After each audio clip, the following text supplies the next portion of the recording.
Hello, চলুন সরাসরি আজকের এই আয়োজনে ঢুকে পড়া যাক এবং তাপমাত্রা পরিমাপ ও স্কেল রূপান্তরের চমৎকার জগৎটি ঘুরে দেখা যাক। তাপমাত্রা আমাদের প্রতিদিনের জীবনে অপরিহার্য একটা বিষয়, কিন্তু এর পেছনের বিজ্ঞান আর বিভিন্ন স্কেলের ব্যবহার অনেক সময়ই আমাদের অজানা থেকে যায়। শুরুতেই আসা যাক তাপমাত্রার একটা সাধারণ দ্বিধায়। ধরুন, বাংলাদেশ ক্রিকেট দলের একজন খেলোয়াড় অস্ট্রেলিয়ায় খেলতে গিয়ে হঠাৎ অসুস্থ হয়ে পড়লেন। সেখানকার ডাক্তার গায়ের তাপমাত্রা মেপে বললেন যে তাপমাত্রা ৩৮ ডিগ্রি সেলসিয়াস। এখন প্রশ্ন হল, ৩৮ ডিগ্রি কি মারাত্মক কোনো জ্বর নাকি একদমই স্বাভাবিক? এই চিকিৎসাজনিত রহস্যের জট খুলতে হলে আমাদের আগে তাপমাত্রা মাপার স্কেলগুলোর পেছনের গাণিতিক হিসাবটা একটু বুঝতে হবে। চলুন সেলসিয়াস স্কেল দিয়ে শুরু করা যাক। বিজ্ঞান থেকে শুরু করে প্রতিদিনের জীবন সবচেয়ে বেশি ব্যবহৃত হয় এই সেলসিয়াস স্কেল। এর নামকরণ হয়েছে এর উদ্ভাবক প্রতিভাবান সুইডিশ বিজ্ঞানী অ্যান্ডার্স সেলসিয়াসের নামানুসারে। বৈজ্ঞানিক গবেষণাগার হোক বা প্রতিদিনের আবহাওয়ার খবর, সবখানেই এর অবাধ বিচরণ।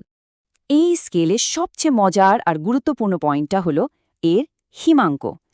সেলসিয়াস স্কেলে পানির হিমাঙ্ক বা ফ্রিজিং পয়েন্ট ঠিক 0 ডিগ্রিতে সেট করা হয়েছে।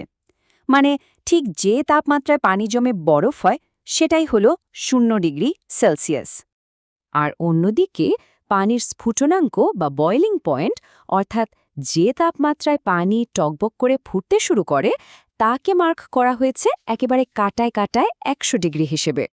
যেহেতু 0 থেকে 100 এই হিমাঙ্ক আর স্ফুটনাঙ্কের মাঝে দূরত্বটাকে ঠিক সমান 100টা ভাগে ভাগ করা হয়েছে, তাই এর দারুণ একটা বিকল্প নামও আছে।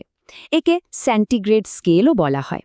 ল্যাটিন শব্দ সেন্টি মানে 100 আর গ্রেড মানে ভাগ। ব্যাপারটা বেশ লজিক্যাল, তাই না? এবার আসা যাক আমাদের পরবর্তী টপিকে, ফ্যারেনহাইট স্কেল। সাধারণত জ্বর মাপার কথায় আসলেই আমরা এই স্কেলটার শরণাপন্ন হই। এই যে আমরা বলি 101 ডিগ্রি জ্বর, এটা আসলে ফ্যারেনহাইট স্কেলেই মাপা, যা উদ্ভাবন করেছিলেন জার্মান বিজ্ঞানী ড্যানিয়েল গ্যাব্রিয়েল ফারেনহাইট। সেলসিয়াসের সাথে এই স্কেলের বৈপরীত্যটা বেশ চমকপ্রদ। সেলসিয়াসে যেখানে পানি জমার পয়েন্ট 0, ফারেনহাইট স্কেলে কিন্তু পানির হিমাঙ্ক বা ফ্রিজিং পয়েন্ট শুরুই হয় 32 ডিগ্রি থেকে।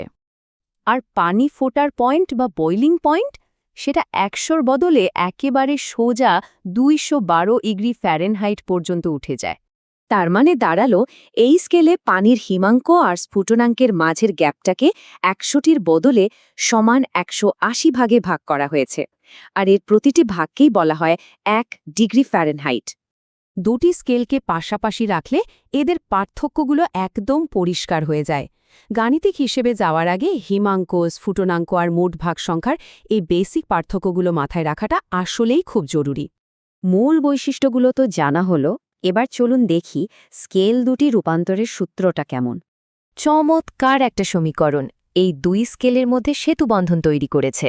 সূত্রটা হল সিকে 5 দিয়ে ভাগ করলে তা এফ থেকে 32 বিয়োগ করে তাকে 9 দিয়ে ভাগ করার সমান হবে। এটাই হল এক স্কেল থেকে অন্য স্কেলে লাফ দেওয়ার মূল চাবিকাঠি। এবার এই সূত্রের একটা বাস্তব প্রয়োগ দেখা যাক। চলুন অস্ট্রেলিয়ার সেই ক্লিনিকে আবার ফিরে যাই। আমাদের সেই খেলোয়াড়ের তাপমাত্রা ছিল ৩৮ ডিগ্রি সেলসিয়াস, মনে আছে? এখন সমীকরণে সি এর জায়গায় ৩৮ বসিয়ে ধাপে ধাপে হিসাব করে এফ এর মান বের করলে দেখা যায় তাপমাত্রাটা দাঁড়াচ্ছে ঠিক ১০০.৪ ডিগ্রি ফারেনহাইট। মানে ওই খেলোয়াড়ের সত্যিই বেশ ভালোই জ্বর ছিল। সুবিধার জন্য এই মূল সমীকরণটিকে একটু এদিক ওদিক করে সরাসরি রূপান্তরের সূত্রেও সাজিয়ে নেওয়া যায়। হাতে প্রথমে কোন স্কেলের মানটা আছে ঠিক তার উপর ভিত্তি করেই আমরা ঠিক করতে পারি কোন সূত্রটা ব্যবহার করা হবে। যেমন ধরুন 25 ডিগ্রি সেলসিয়াসকে ফ্যারেনহাইটে নিতে চাই। সরাসরি সাজানো ওই সূত্রে 25 বসালে হিসাব শেষে খুব সহজেই 77 ডিগ্রি ফ্যারেনহাইট বেরিয়ে আসে। ক্যালকুলেশনটা খুবই সিম্পল, আর যে কোনো তাপমাত্রার জন্যই এটা একদম পারফেক্টলি কাজ করে।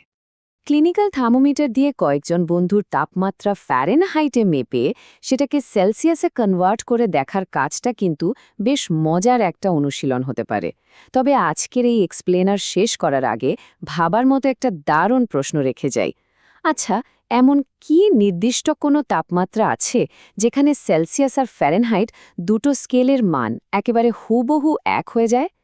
এর উত্তর খুঁজতে গেলে বিজ্ঞান আর গণিতের আরও একটা চমৎকার রহস্য উন্মোচিত হবে, এটুকু নিশ্চিত।